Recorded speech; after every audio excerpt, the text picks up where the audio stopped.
Welcome to Successful Parenting, where we, Jackie Rue and Robin Choquette, share practical skills for families to build resilience and healthy connections. As practicing professionals and parents ourselves, we hope this podcast is a resource for parents to grow, reflect, and learn more about themselves and their children. Our approach is simple, tangible, and most importantly, we lead with compassion for the integrity of the families we serve.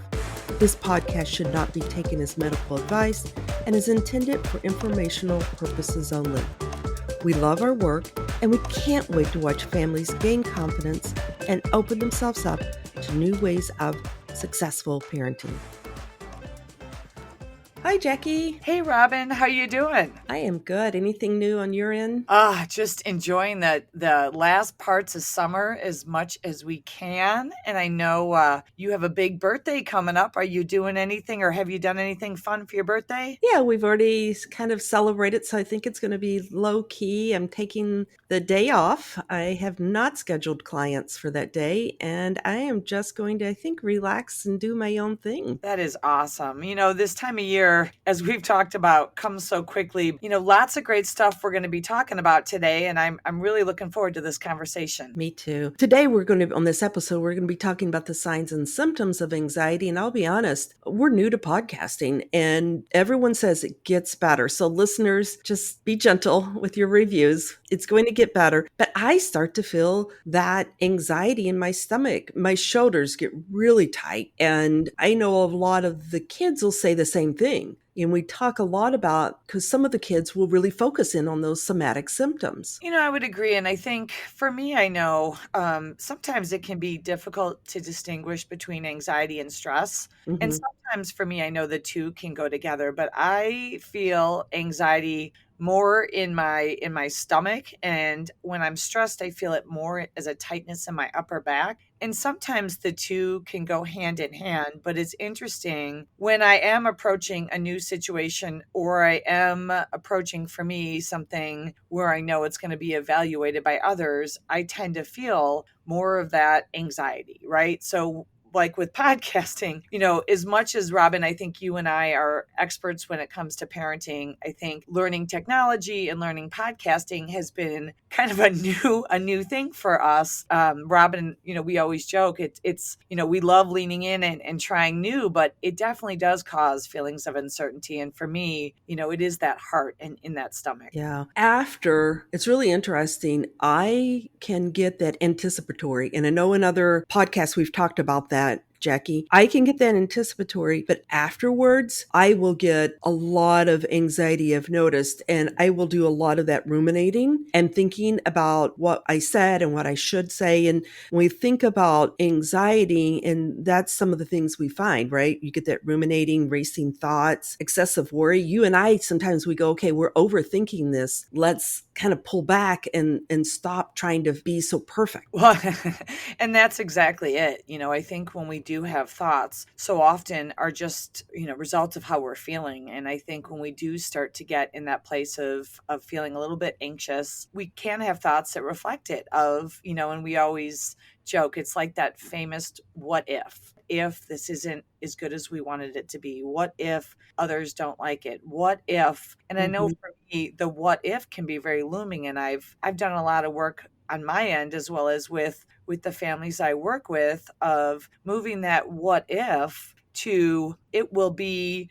what it is, and that's okay. It doesn't, and I love, Robin, how you say it doesn't have to be perfect to be really great. And sometimes I think we can be our hardest critics on ourselves. So true. And, you know, we think about the signs and symptoms. So you get the body, the physical stuff. And for some people, they can really focus in on those somatic symptoms. I remember Jackie and I were at a behavior hospital, and that's actually where we met and worked a number of years. I won't give out years, but for a long time. And I remember we would have, you know, adolescents and children coming into the program. And a lot of times they would be very focused on those physical symptoms. And we had a great resource with nurses and other staff there. Sometimes it was about their temperature. And about 6 months ago or so, I had someone that I was working with, and often what would happen was that the child would have a rise in temperature, and then the parent would let the child stay home. And so what we worked on with this family is they came up with a plan so that they would know exactly what needed to happen for the child to stay home. And we were able to incorporate their primary care doctor. It was the pediatrician. We were able to incorporate the school nurse and talk about this plan of how to handle the temperature. It was really, really helpful because you have to be aware if a temperature is up, the school doesn't want the child to come. Obviously, medical, you want to be aware of that. But sometimes we will see temperatures rise for some people when they're highly anxious. Well,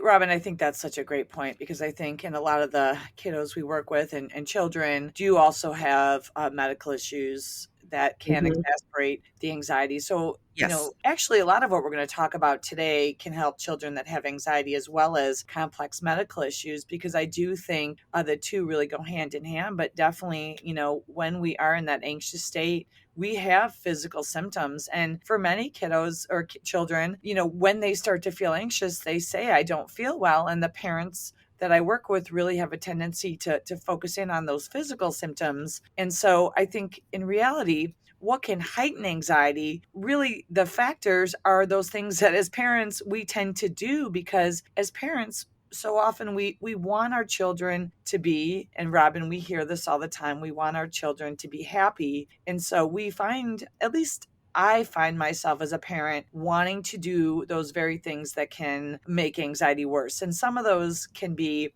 reassurance. As we've talked about previously, reassurance actually heightens anxiety. And so saying things like, you'll be fine, are you okay? Even if you have a child that has a lot of physical symptoms, frequently asking, are you okay, or how are you feeling, actually can heighten the child's anxiety. And when the child does, I can't do this, I cannot do this, that can be really hard to hear. Right, right. And likewise, I don't feel well. When our children are struggling, for many parents, and we've talked about this, we want so much for them to feel better that we find ourselves, reassuring or even helping the child avoid. When we are feeling overwhelmed, when we are feeling anxious, we have a tendency to want to avoid those things that make us uncomfortable. But as parents, what will really help the child be able to manage the anxiety is helping the child face those fears, face those periods of uncertainty. And so avoiding reassurance and avoiding feeding into avoidance. I was working with one mom and her daughter, and, when it was time to get ready to go to a social engagement, the mom noticed the daughter would become really anxious. And soon the daughter tried to avoid going to the social interaction because she was feeling really, really anxious. And the mother and I talked, and the mother had debated holding her back because she knew that the situation was making her feel anxious and she wanted her to feel relief. But what we talked about, even though, going to the social situation might heighten her anxiety, if she was able to work through that, she would on the back end feel confidence that she just handled a difficult situation. And as we know, that's really what helps anxiety relief. So true, right? Helping the person to relearn that the experience anxiety is about, when it gets to that higher level, it's about the perception of the threat is greater than the actual threat, and allowing them to stay in that spot. And I agree with you that avoiding is so easy to fall into. Yeah, it's such a good point. And I remember, you referenced when we worked in the hospital setting, Robin, we've created a lot of curriculum for different programs, and we've consulted with several programs. And we always go back to wanting a lot of the curriculum to reflect helping parents and children learn to manage their discomfort. You hear us often say, we teach people to be comfortable being uncomfortable, and that's so vital in that curriculum, is creating opportunities for parents and children to work through feelings of discomfort, as well as learning it's okay to experience disappointment. For many children, they talk about how upsetting it is, just even at the possibility that disappointment might occur, but really recognizing I can be okay. As we're building that resiliency and grit in our children, I can be okay not being okay, and I can work through something really difficult, even if it's disappointing. And I love, Robin, how you say the more you work with your families to take risks, even if they're not going to work out, you love seeing how confident they become. The parenting, I think that's for me one of the hardest part is seeing the disappointment. And I have to really watch because even with my grandchildren now, I don't want them to be, disappointed. And I have to be very aware of I'm not interjecting in a way to avoid disappointment for them. And I think that is something most parents probably could really relate to when I say that. Well, and I think the other two areas that we always try to incorporate in our curriculum is really teaching children and families how to communicate and really apply those conflict resolution skills, as well as being able to reach out and ask for help. I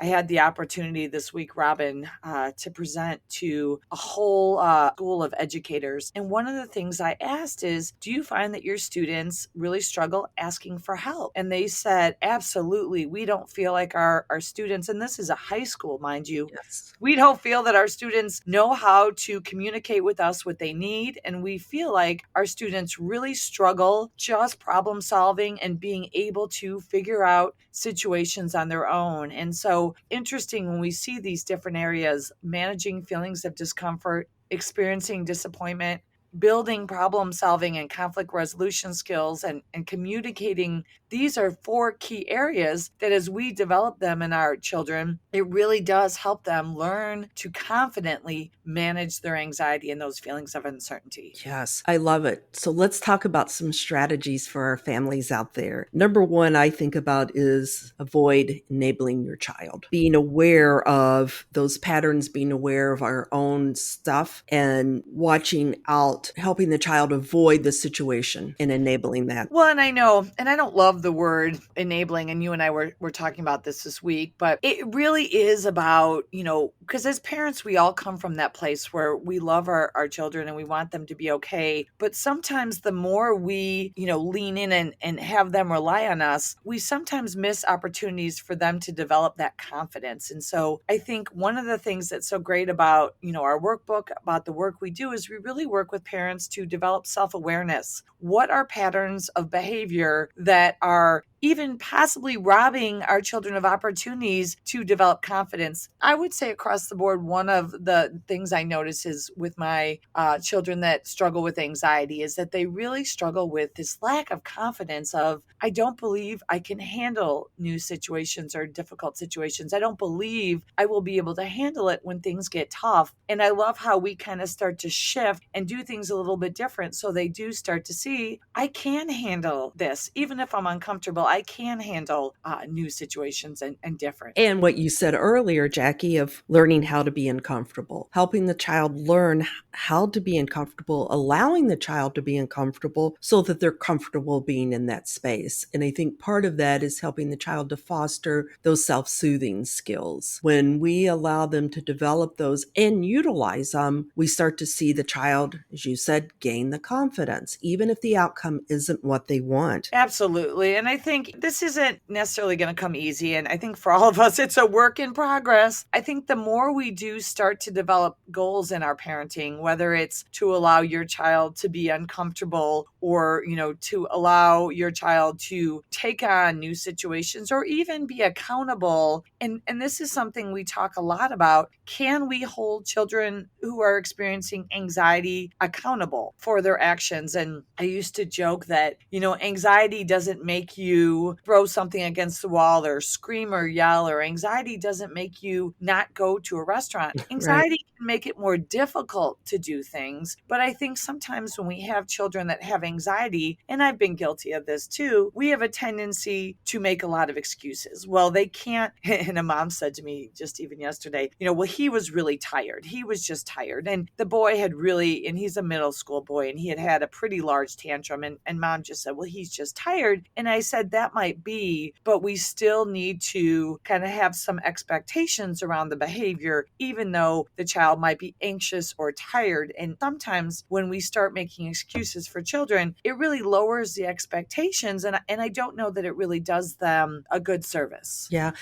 I always use the and. I think it's so important. He's tired and the rest of it. I think that's really important. And I'll actually stress that because I think both of those can be true at the same time, although it feels very different. And I think the more that we can be more clear and concise with what we're saying, I think it helps to create and fosters structure and consistency. For a lot of families, I'll suggest that they just write it down. Absolutely. And ultimately, that's what this mom did a really great job of doing is she said, I understand that you're really tired, but you still, due to the acting out behavior, there is still going to be a loss of privilege for today. And the child got really upset, but it really helped the child feel that there was clear expectations, and a lot of times I'll even use the example of, when they're in school or they're in a job, even if they're tired or anxious, there's still going to be those expectations. And so how do we create some of that at home? And I love it, but we see it time and time again that really children do better with consistency and structure. But so often at home, we kind of take it off because we start to feel our way through things. Mm-hmm. It's always interesting when parents will say it doesn't happen outside of the home, but it happens inside of the home. And what I always ask the parents, and I know you do this as well, of what do you think is different and how can we help support the child? Because we want them to be able to express and fully be able to experience emotional, but do it in a way that makes them feel good about themselves versus when they're having a complete meltdown or they're, as you said, throwing things. At the end of it, when I talk to children about those type of situations, they feel horrible about themselves. Absolutely, absolutely. And we know this stuff works. It just takes a lot of practice. And, really, as you start to develop some of these goals within your home, we have found that just starting with something that's really realistic, like you said, Robin, writing it down. So writing down even some goals that you may have in your parenting, some things that you really want to teach your children through your parenting. Maybe it's, confidence, maybe it's to allow them to manage feeling uncomfortable, and really writing out some expectations for the child and really just reviewing them, daily, much like they would at school or home. And for some parents, they tell me they like to even mirror some of the expectations from school to home to keep it more consistent across the board. They find that really helpful. And I think, Robin, you had said once, it takes about 2 weeks of doing something new consistently to really start to see the benefits of the change. And we talk so much in our parenting workbook about a family plan. But creating a family plan that can really help create some of that structure and consistency for the child will really lead to overall emotional and even physical health for the child. True. So true.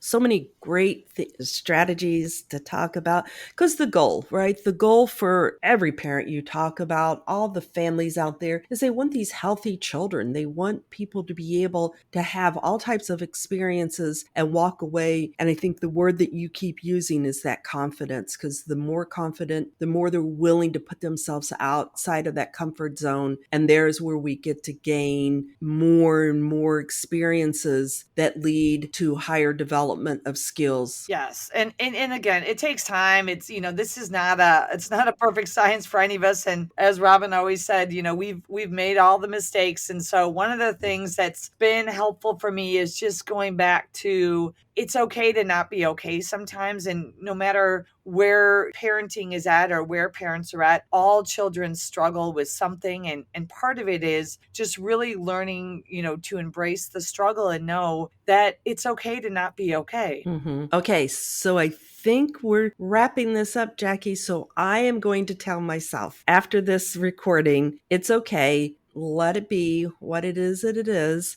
Listeners are going to give us some grace as we're learning this process, and hope everyone has a great day. Thanks so much, and have a great birthday week, Robin. I'll talk to you soon. Okay. Bye, Jackie. Bye. Thank you for joining us. And make sure to subscribe and like us to catch our next episode, where we will take you on a journey to find new ways of successful parenting.